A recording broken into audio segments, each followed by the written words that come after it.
மீனுக்கு இறை நம்பிக்கை கொண்டவனுக்கு இப்படி வாழ்க்கையில நிம்மதியற்ற சோதனைகள் வராம எல்லாருக்கும் இருக்காது. எல்லாருக்கும் சோதனைகள் வரும், நல்லவங்களுக்கும் வரும், கெட்டவங்களுக்கும் வரும். எல்லாரையும் மனிதன் பிறந்தாலே வல்லனபுல் வண்ணக்கும் நல்லா சொல்லிட்டான், உங்களை சோதிச்சுதான் ஆவேன்னு சொல்லிட்டான். ஸல்லல்லாஹு அலைஹி வஸல்லம் சொன்னாங்க, அல்லாஹ் இந்த உலகத்திலேயே அதிகமா அஷத்து பலா, இந்த உலகத்திலேயே அதிகமா சோதிக்கப்பட்டது யார்? நபிமார்கள்னு சொன்னாங்க. அதற்கு பிறகு வந்தவங்க. நீங்க எவ்வளவு ஒரு மனிதனுடைய சோதனை அல்லாஹ் எப்படி கொடுப்பானா அவனுடைய மார்க்கத்துக்கு தக்கன கொடுப்பாங்க. நீ எவ்வளவு மார்க்கத்துல உறுதியா இருக்கியோ அவ்வளவு உறுதியான சோதனைகள் உனக்கு வரும்.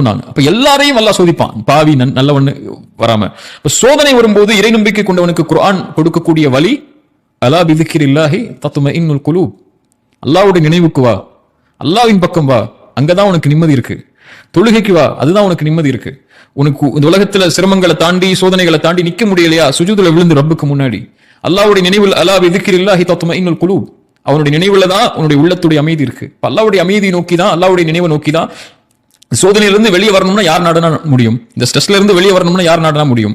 யாருடைய கையில இந்த இருளை, என் வாழ்க்கையில் இருக்கக்கூடிய இந்த இருளை வெளிச்சமாக்க முடியும்? எனக்கு இருக்கக்கூடிய சிரமங்களை நீக்க முடியும்? அல்லது இதை விட சிறந்த ஒன்றை அல்லாஹ் எனக்கு கொடுக்க முடியும்? யார் கொடுக்க முடியும்? அல்லாஹ். அவனின் பக்கம் தான் போவான். ஷைத்தானை நாடக்கூடியவங்க தான் இந்த மாதிரி செயல்பாடுகள் பக்கம் போய் தன்னை அழிச்சுக் கொள்வாங்க.